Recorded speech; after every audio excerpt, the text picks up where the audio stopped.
എല്ലാ ജോലി സ്ഥലങ്ങളിലും ഉണ്ടാവും ടോക്സിക് ആയിട്ടുള്ള ആളുകൾ. അത് ഏത് സ്ഥാപനമാണെങ്കിലും, IT കമ്പനികളാണെങ്കിലും, സ്കൂളുകളാണെങ്കിലും, കോളേജുകളാണെങ്കിലും, എല്ലാ ജോലി സ്ഥലങ്ങളിലും അല്ലെ വർക്ക് പ്ലേസിൽ ടോക്സിക് ആയിട്ടുള്ള ആളുകൾ ഉണ്ടാവും. ടോക്സിസിറ്റി എന്ന് ഉദ്ദേശിക്കുന്നത് പ്രത്യക്ഷത്തിൽ അവരെല്ലാവർക്കും ഉപകാരികളായിരിക്കും, പ്രത്യക്ഷത്തിൽ ഭയങ്കരമായി മാനിപ്പുലേറ്റ് ചെയ്യാൻ കഴിവുള്ളവരാണ്, മാനിപ്പുലേറ്റീവ് ബിഹേവിയർ ഉള്ളവരായിരിക്കും അങ്ങനെയുള്ള ആളുകൾ. ആ ആളുകളുടെ പ്രത്യേകത എന്താണെന്ന് ചോദിച്ചു കഴിഞ്ഞാൽ, പ്രത്യക്ഷത്തിൽ അവർ മറ്റൊരാൾക്ക് ബുദ്ധിമുട്ടാണെന്നോ, പ്രത്യക്ഷത്തിൽ എല്ലാവർക്കും ഉപകാരിയായിട്ട് അവര് ബിഹേവ് ചെയ്യാറുള്ളൂ. പക്ഷേ ദേ ആർ സൈലന്റ് പോയിസൺസ്. അവര് സൈലന്റ് ആയിട്ട് നിന്ന് മറ്റുള്ളവരിൽ വിഷം കുത്തിവെക്കുക എന്നുള്ളതാണ് അവരുടെ ഹോബി.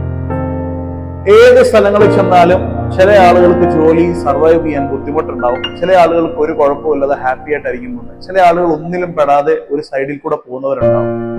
അതിലെല്ലാ കാര്യങ്ങളിലും ഇൻവോൾവ് ചെയ്ത് എല്ലാവർക്കും മോട്ടിവേഷൻ കൊടുത്ത് ഏറ്റവും കൂടുതൽ എൻകറേജ് ചെയ്യുന്ന ആളുകളെ ഒന്ന് സൂക്ഷിക്കണം. കാരണം അവരിലായിരിക്കും ഈ സൈലന്റ് പോയിസൺ വർക്ക് ചെയ്യുന്നത്. അവരായിരിക്കും ഈ സൈലന്റ് പോയിസൺ.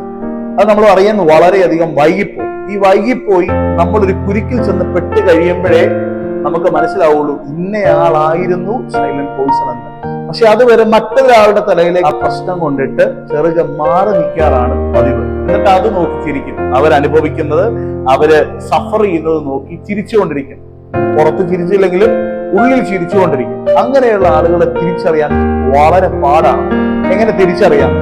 കുറച്ചൊക്കെ അടുത്ത് കഴിയുമ്പോൾ അവരുടെ സംസാരത്തിലും അവരുടെ നോട്ടത്തിലും പെരുമാറ്റത്തിലും ഒക്കെ ഭയങ്കരമായി സുഖിപ്പിക്കുന്ന ഒരു പരിപാടി ഉണ്ടാവും.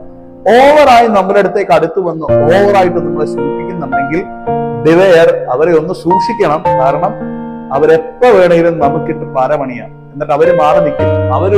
ഒരു പ്രശ്നങ്ങളിലും അവരുണ്ടാവൂല. അവർക്ക് വെച്ചടി പ്രൊമോഷൻ ആയിരിക്കാം.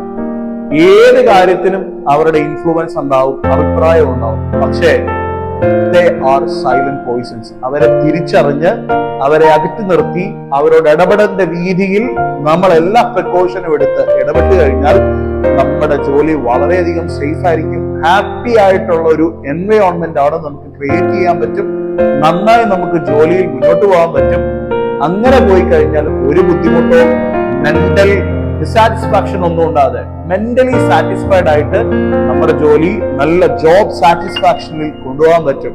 അങ്ങനെ മുന്നോട്ട് കൊണ്ടുപോകാൻ നിങ്ങൾക്ക് സാധിക്കട്ടെ എന്ന് ആശംസിക്കുന്നു. Keep going. God bless you.